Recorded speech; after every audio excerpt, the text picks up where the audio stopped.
కర్నూలు జిల్లాలో కావేరీ బస్సు ప్రమాదానికి సంఘటనకు సంబంధించి మనతో మాట్లాడేందుకు కర్నూలు రేంజ్ డీఐజీ కోయ ప్రవీణ్ ఉన్నారు. డీఐజీ గారు, మీకున్న సమాచారం ఏముంది? ఇప్పటివరకు బస్సు ప్రమాదం 3 గంటల సమయంలో ఒక బస్సు ఒక మోటార్ సైకిల్ మధ్య ఒక యాక్సిడెంట్ జరిగింది.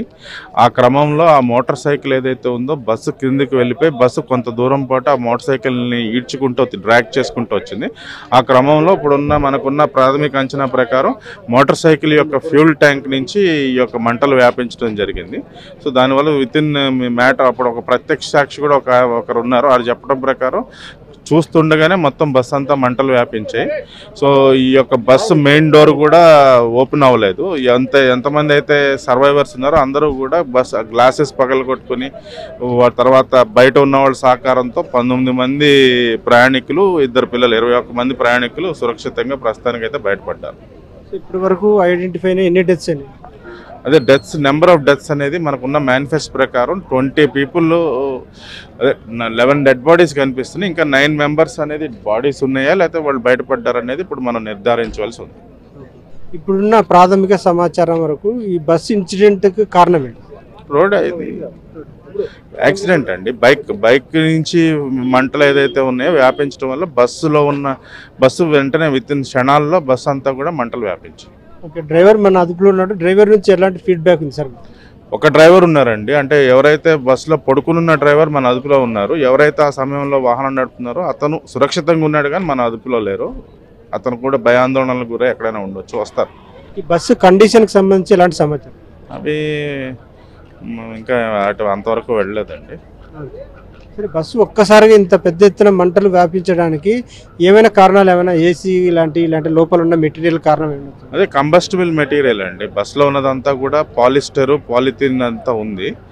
ఏదైతే మీరు అక్కడ చూడండి, ఆ వైట్ కలర్ కనిపిస్తుంది కదా, అంతా highly inflammable combustible. Seat cushions కానీ, సో వెంటనే అంతా ఫైబర్ పాలిస్టర్ మెటీరియల్ అవటం వల్ల, పాలిఇథిలీన్ మెటీరియల్ వల్ల క్షణాల్లో మంటలు వ్యాపించాయి. సార్, కొంత గ్యాప్ టైం అనేది ఉంటుంది కదా సార్, అంటే ఇన్సిడెంట్ జరగడానికి, మొత్తం బస్ అంతా అంటుకోవడానికి. ఆ టైంలో ఏమన్నా ప్రయాణికులు బయటకు రాలేకపోయారు? ప్రత్యక్ష సాక్షి చెప్పడం ప్రకారం క్షణాల్లో మొత్తం బస్సు అంతా మంటలు వ్యాపించినాయి అని చెప్తున్నారు. బస్సు డిజైన్ ఏమన్నా లోపం ఏమన్నా? డిజైన్ గురించి మనం చెప్పలేం కానండి. బస్సు లోపల వాడిన మెటీరియల్ ఏదైతే ఉందో, ఇలాంటి ప్రమాదాలు జరిగినప్పుడు ఇంజనీరింగ్లో కొంత మరి సేఫ్టీ క్వశ్చన్ అయితే లేదు బస్సులో. ఈ వాల్వో ఏసీ బస్సుల్లో అది పెక్యులర్ ప్రాబ్లం. లోపల వాడే కంబస్టిబుల్ మెటీరియల్ కానీ, లేకపోతే దానికి మల్టిపుల్ అంతా సీల్ అయి ఉంటుంది అనమాట. అది ఒకసారి దాని మీద హయ్యర్ లెవెల్లో ఏమన్నా దీని మీద సమాలోచన చేసుకోవటం మంచిది. బస్సు యాజమాన్యంతో మీరు ఏమైనా మాట్లాడారా? ఎలాంటి ఫీడ్బ్యాక్? ఏం మాట్లాడలేదండి.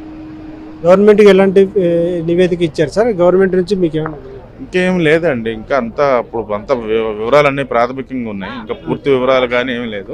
ఇప్పుడైతే మనం ఫస్ట్ ప్రయారిటీ ఎంతమంది చనిపోయారు అనేది నిర్ధారించడమే మన యొక్క ప్రథమ కర్తవ్యం. ఇప్పుడు తర్వాత ఉన్న విషయాలు వస్తాయి. డెడ్ బాడీస్ని ఎలా ఐడెంటిఫై చేయాలి? ఎక్కడ పోస్ట్ మార్టం? ఇక్కడ స్పాట్ ఇంక్వెస్ట్ చేసి ఇక్కడ DNA శాంప్లింగ్ చేస్తాం. DNA చేసి వాళ్ళ బంధువులకు అప్పగిస్తాం. వాళ్ళ ఫ్యామిలీ మెంబర్స్కి ఏమైనా సమాచారం ఇచ్చారు? ఆల్రెడీ కలెక్టరేట్ నుంచి, జిల్లా పోలీస్ నుంచి ఆల్రెడీ సంప్రదింపులు చేస్తాం. ఈ మొత్తం ఇన్సిడెంట్ మీద ఏమైనా ఒక ఎంక్వైరీ లాంటిది ఏమైనా జరిపించే అవకాశం? మీ ఇంటర్నల్ ఇన్వెస్టిగేషన్ అయితే చేస్తామండి. అది ప్రభుత్వం దృష్టికి తీసుకోవాల్సింది. అంటే ఏమన్నా దీని మీద సమగ్రమైన విచారణ అంటే అది ప్రభుత్వం పరిధిలోకి వస్తుంది. Thank you.